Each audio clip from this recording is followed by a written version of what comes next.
So it's Danny Flexen here for Seconds Out. I'd like to be joined by my good friend and Hall of Fame promoter Frank Warren here at your office in Hertfordshire. How you doing, Frank? I'm all right, Dan. How you doing, mate? I'm very good.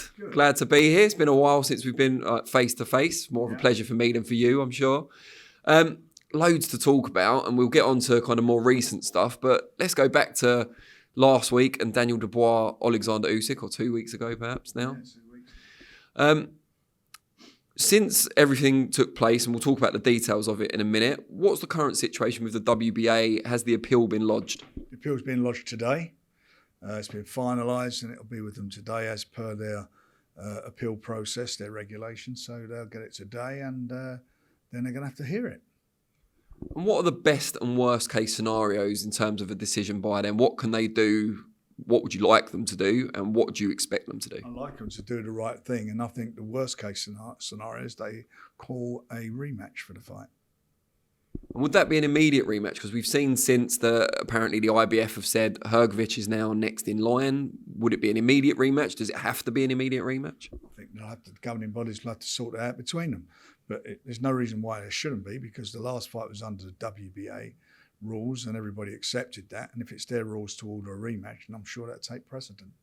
So then what's the best case scenario? If that's the worst, what's the best? Is it that they call the fight a no contest? Well, I don't think they'll do that. I'm being realistic. I'd like them to, but I don't think they will. But so for me, that's the best and the worst case. He deserves a rematch. I mean, the referee, the more you look at it and analyse it, and obviously I've been doing that, and obviously I'll be doing that, and also the lawyers looking at it and other people who've seen things in it, and respected people in the trade and business who are neutrals, nothing to do with their, on our side or haters or on the other side or anything. And you can see, and you can demonstrate in various ways through lots and lots of footage and photographs of where the punch landed. You can demonstrate that for a fact that the referee never gave any instructions regarding low blows and the areas of which he says will be acceptable for shots to be thrown to. And the bottom line of that, he's got to conform with the WBA regulations, which says it's above the navel. Now, all boxers, Daniel Dubois, all of them wear their shorts high. They all wear their shorts high.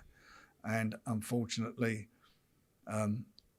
that was the case, or fortunately for Usyk, that was the case on Saturday, and that's how he's got away with it.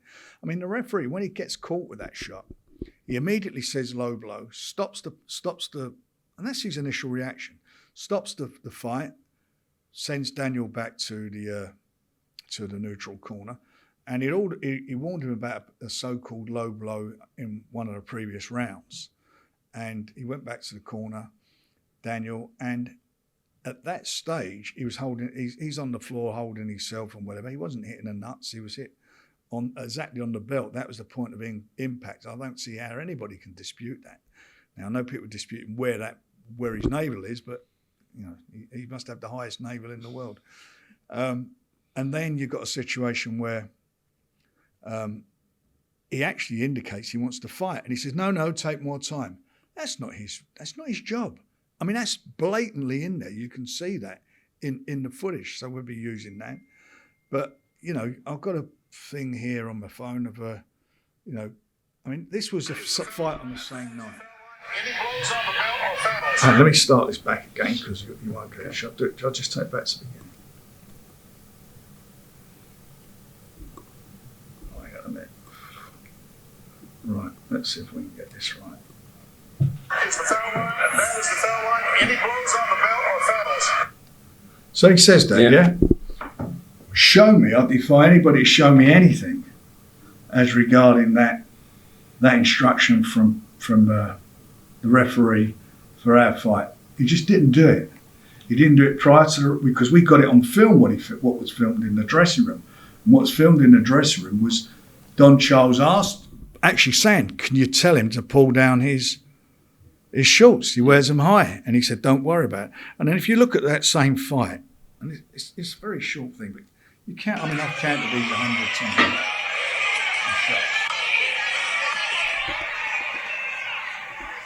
This is the top ranked show on the same night. This is Jared Anderson. Jared Anderson. Look how many body shots, look, and where they land. they're all most of them are on the belt. There's a couple actually slip a little bit lower. Look at the shots, body shot. And his shorts actually look maybe a little bit lower than Usyk's. Yeah, but look at him. Look where he's throwing the shots. Nothing. Doesn't stop it. So that's that. That's, by the way, the Boxing News just reported the fight. Didn't even talk about that and spent God knows how many pages talking about Daniel's belt. But that was just purportedly, it was a good performance. Didn't even mention anything about low blows, which are exactly the same blows. Some of them actually lower than Daniel's. And the point I'm making about it is we're in boxing. You took people got nothing to do with it. It's like Oscar De La Hoya, came out with it. The British Boxing Board of Control are supporting our case. And there's, various people around the world.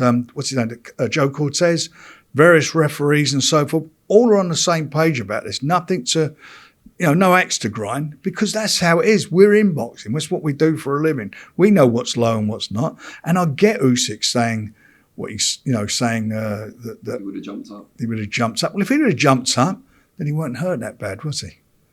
Because I would have said, how could I go on? And that was a low blow. It hurt me. What were you saying you're going to jump up for then? If you're going to jump up, that tells you the referee got it terribly wrong. Terribly, terribly wrong if he was in the position to do that. And it robbed him in the fight.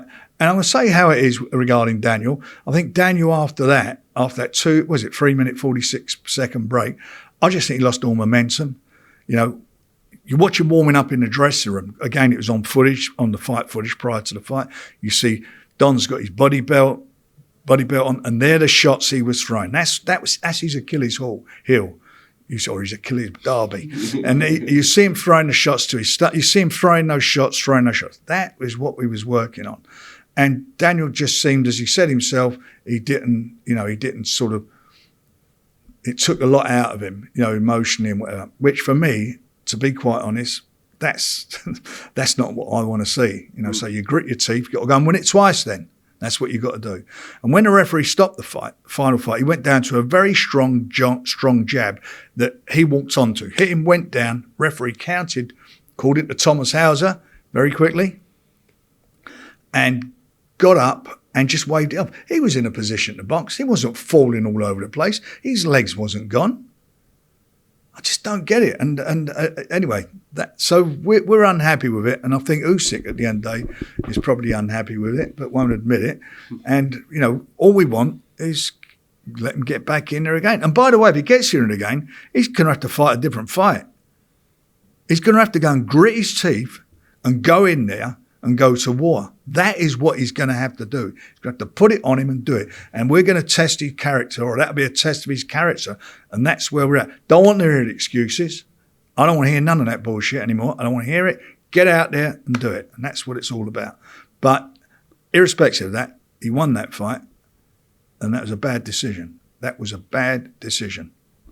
Does it complicate matters that since that fight, the WBA have, for whatever reason, reinstated Mahmoud Shah as their regular champion? Well, they have a legal case going on for quite a while now, so I don't know what the ins and outs of that are. But do you know what? I don't care about Mahmoud Shah. I don't care about, actually, to be with the greatest respect, care about the WBA. I care about Daniel Dubois. I'm here representing Daniel Dubois, and I care about him having justice. And justice is that there should be the worst case of rematch, because he won that fight and he was cheated out of it. He's a good finisher, Daniel. He gets somebody in trouble. And to give a guy, nearly 24 times the amount of time you get for counting up to 10 is not right. There's also the situation that if an immediate rematch is ordered, it will further delay any possibility of Tyson Fury in an undisputed fight with Usyk. No, not really, because if that takes place, what was supposed to happen, the winner of that fight, what we had in our mind was for a unification match early next year. So it doesn't at all. So Usyk could potentially fight Hrgovic next, or the rematch with Dubois, and still fight Fury next year. He's got to do what he's got to do. But we're going to move forward with this. We're looking to do the unification, and that's what Tyson wants. But obviously, first of all, he's got to get Ngannou out of the way. Yeah, I was speaking to John Fury last week, always good for a soundbite, of course, and he was talking about broken limbs, broken bones for Tyson against Ngannou. He thinks it will descend into chaos. What do you make of that? Is there any concern it'll be, rougher than the usual boxing match? I think it'd be rough, because I think that's what the guy does. I mean, he comes from, you see what his background is. I mean, it's not like somebody who's, a wrestler or whatever is taking up, fighting in a boxing match. This is a guy who fights in a cage. He's a big lump. He can whack. We know he's punching power. He's in the Guinness Book of Records, etc. For all that, he can punch, and that for me, he's never going to outbox Tyson. I don't think so. But if he's going to win, he's going to have to take Tyson out of his stride, and he's going to use every trick in the book he can do that, and he's going to have to throw bombs, and that's why we want a very, very strong referee in there. It's got to be a really good referee to ensure that the rules are enforced correctly. And I hear what John's saying, and the guy is a roughhouse. That's roughhouse fighting, UFC. That's what it is. Talking of John, what did you make of him destroying the set at the KSI Tommy Fury press conference? Tables being turned over and all sorts. Well, I felt that set actually needed a bit of redecoration anyway. Yeah, I asked Mike Goodall at the time if John had done him a favour, like packing up early, but he didn't appreciate it, I don't think. Talking of Tyson, when do you want to see him back in the ring in a traditional boxing match, assuming all goes well against Ngannou? If everything goes well, then I'm sure he'd like to be out again before the end of the year, but that's going to be his choice. Now we'll talk about more recent events, particularly the weekend just gone, the rematch between Chris Eubank Jr. and Liam Smith. Redemptive evening, as it turned out for Eubank Jr., although not the performance we expected from Liam Smith. What did you make of the fight? I had a couple of observations of it. I mean, first of all, I fancied Liam to do the same thing, but I thought Liam suddenly become an old man on the night, and he just wasn't at the race. I mean, he hardly threw a punch in the fight. I was listening today on the radio, they were talking about that he'd been apparently losing, and I read a couple of places as well, that he'd lost a lot of weight and had to reduce weight, which we all know is dangerous.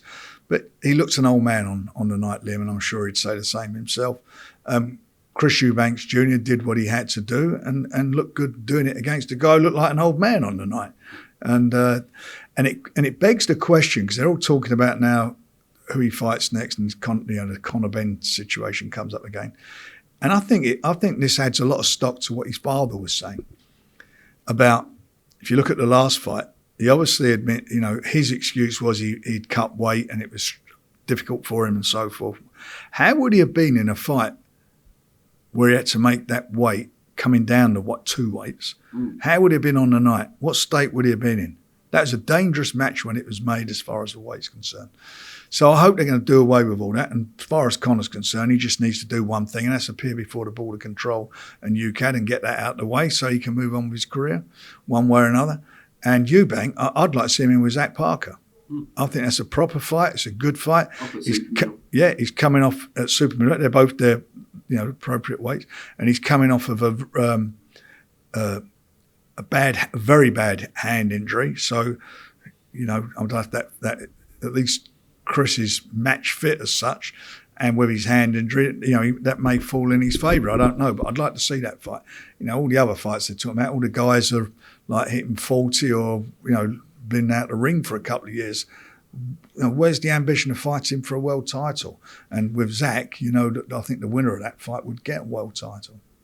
You mentioned Conor Benn there. Eddie Hearn tweeted almost immediately after Eubank's hand was raised, Eubank Benn massive, or something along those lines. But as you've just said, Conor Benn hasn't yet appeared before the board. He is cleared to fight, apparently, in the UK. He's not cleared to fight in the UK. To fight in the UK, you have to be licensed by the Boxing Border Control if you're going to fight under their rules and regulations. So he's not licensed. And the only way he can get licensed by the British Boxing Border Control is to have the hearing for his positive test, the second positive test that he had.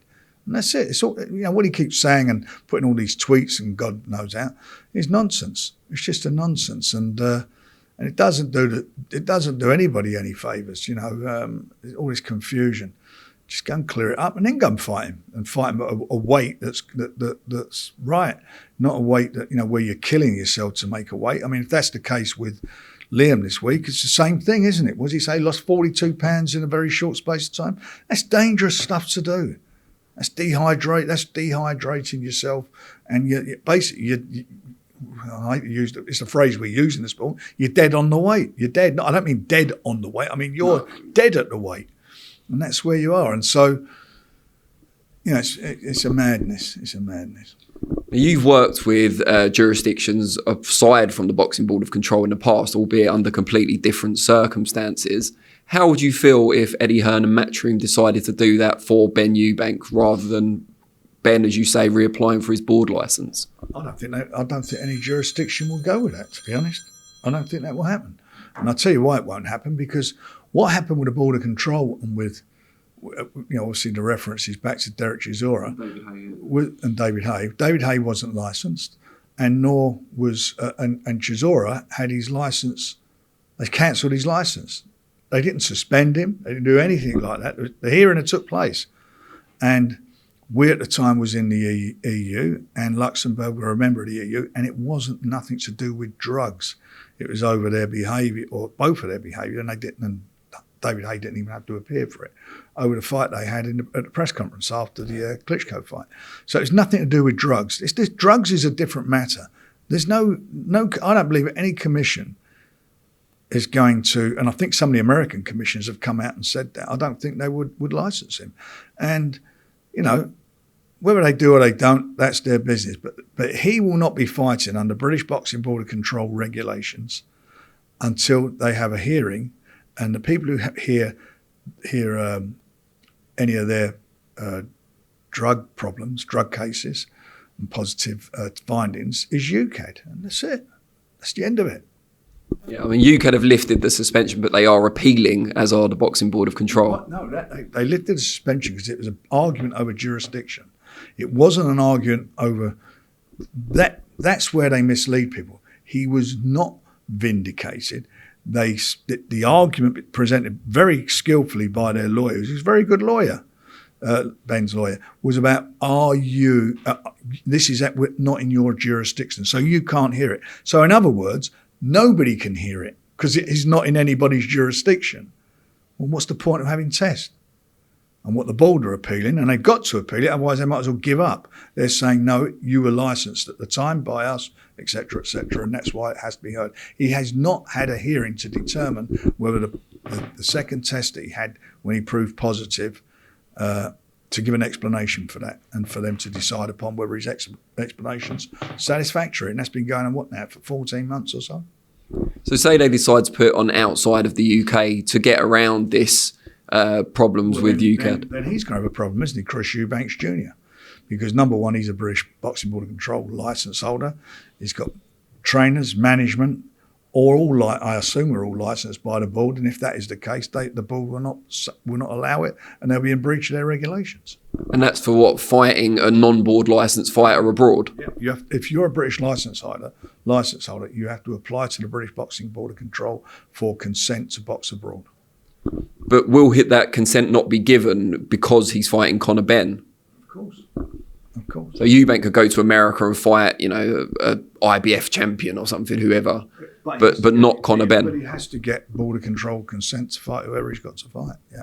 And you don't think they'll give him consent if it's Ben in the opposite corner? I can't see how they can give him consent. Otherwise, they're just saying this second test. You know what? We're all been in it. It doesn't mean anything. It was a pointless test. Because there's been a lot of criticism about speculation and even trying to make that Ben Eubank fight with this cloud still hanging over. Would you go along with that? Like, if you were in Eddie Hearn's position, would you be trying to make the fight? Been talking about it since the day it got postponed, or since he was tested positive. They were going to go and get another governing body. They were looking to get lawyers writing to the board. That's been going on for months and months and months now. There's only one way to clear yourself: have the hearing. And that's the end of it. Present your B sample and have the hearing. Let UKAD hear it, because that's who hear all these cases. And then if he's clear to fight, then he can get on and fight anybody that the board feel is a safe match to make. If not, you're suspended. And as things currently stand, as I said, if it was you wouldn't make the fight. No, how can you make the fight? I want you to go down this road. Going back to the thing with Chisora, it was a totally different situation. There was no drugs involved, and it wasn't infringed any Boxing Board of Control regulations or anything. Otherwise, it wouldn't have gone ahead. And immediately after the fight, the board licensed everybody. I was a licence holder putting that fight on, and it was legal what I was doing, not illegal. And we weren't, trying to bend rules or anything. We just put a fight on under the rules, because they said the lawyer at the time said, the board's lawyer said, I said, can he get licensed? He gets a license. I said, he can do what he likes. So that's what we did.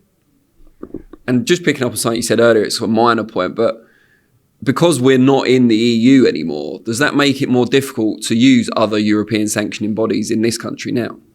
No, not well, I don't know really. I mean, I've not tested that, but more importantly, the board are members of the EBU, European Boxing Union, and I can't see them doing something against another member. I can't see that.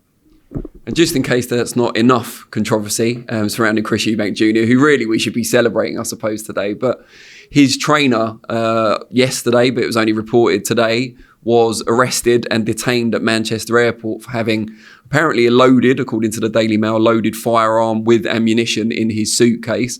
What's your reaction to that? Well, I know he's always been a bit of a straight shooter, the guy, but I don't know what that was doing in his luggage. I think someone put on Twitter he wanted to ensure Eubank was going to win no matter what, but that's unverified. Man, isn't it? He's got a gun in his luggage. I mean, he won't be coming back here anymore, that's for sure. And who knows what sanction. I mean, taking a firearm on a plane, it's all over, isn't it? Yeah, it's very difficult because a lot of people are giving Brian McIntyre credit for the turnaround in Eubank's fortunes. This could be the last time we see him in the UK. Well, if he gets found guilty, if that's his gun and it's in his luggage, he's never getting back here, is he? That's a fact of life. And you wonder what happened when he gets to the States. Did they keep him here or is he on the plane? Apparently he was detained, but I don't know if he's still detained now because obviously he was arrested yesterday. It's a matter of interest. I mean, But with that in mind, how much of the credit for Eubank's turnaround do you give to the trainer, because they were only together for 4 weeks? How much do you put down to Liam Smith's performance? Because as you said, you felt he looked like he'd grown old overnight. I think there's a bit of everything, to be quite honest. I think, the trainer obviously has done well with him in that very short period of time. You've got to give Chris Eubank Jr. some kudos for his performance. But, as I say, the other guy just wasn't at the races, was he? Liam wasn't at the races, and he looked to me, watching him fight, he was like someone who shouldn't fight again. Now, just before I get on to my final question, because I know you're pushed for time, I had a couple of people wanted to pass on their regards recently. I probably should have said it off camera, but I forgot. Archie Sharp was one, says you're doing well. I hope you're doing well. And Wayne Alexander, because he knew I was coming in, he said you did loads for his career, so he's really grateful. Loads for mine as well. It was a pleasure promoting him, and he was both of them. They're both exciting fighters, and Wayne was he was a good guy, Wayne. And just finally, Billy Joe Saunders, now heavily rumoured to be making a comeback, at least to start with, up at light heavyweight. What do you make of that, and would you be open to working with him again? I'd like to see him first. I mean, there's been talk of him coming back for quite a while now, so it's talk at the moment. I don't know where he's in the gym, who's training him, or what he's doing. Let's see what he looks like when he comes back, and then you can pass comment on it. You're looking for an opponent for Zach Parker, you said, so. Yeah, it might be a good fight to make. That might be a good fight to make, yeah. Good stuff, Frank. Really appreciate it. Billy Joe against our man. Be a really good fight against him and Anthony Yard. If he's fine. When's Anthony Yard back, out of interest? Anthony's fighting in a couple of weeks' time, isn't he? Yeah, a couple of weeks' time. All right, we'll look forward to that. He's on the Joe Joyce card. Oh, yeah, of course he is. I should have remembered that. Talking of that, have you heard much from Joyce while he's been training out in Vegas? He's been doing well. He's working very hard, and he's got to work very hard, and he's got to correct what happened last time. I think he's capable of doing that, but we won't find out until tonight. I thought Zhang surprised everybody anyway on the night anyway. He looked quite a handful, didn't he? But that should be a good fight. I'm looking forward to that. And then Joe, if he does get revenge, should get his world title shot next year? You got the IBF next, then it's the WBO, and he's the WBO champion if he beats Zhang, and if not, it'll be Zhang who's with us as well. And maybe a Dubois rematch in the interim. I mean, You're stacking them up, aren't you, Frank? Well, look, we've worked very hard on our fighters to get in the heavyweight division, to get them where they are, and it's come to a bit to fruition, except for the result out in Poland. I mean, I genuinely said to you that I've said to a lot of people that I really fancied Daniel to win that fight, and the way he could win it, and that's a bit galling, as I say, how it turned out, but. Look, it is what it is, and we've got to move on. Brilliant. Frank Warren, always a pleasure. Pleasure as always, Daniel.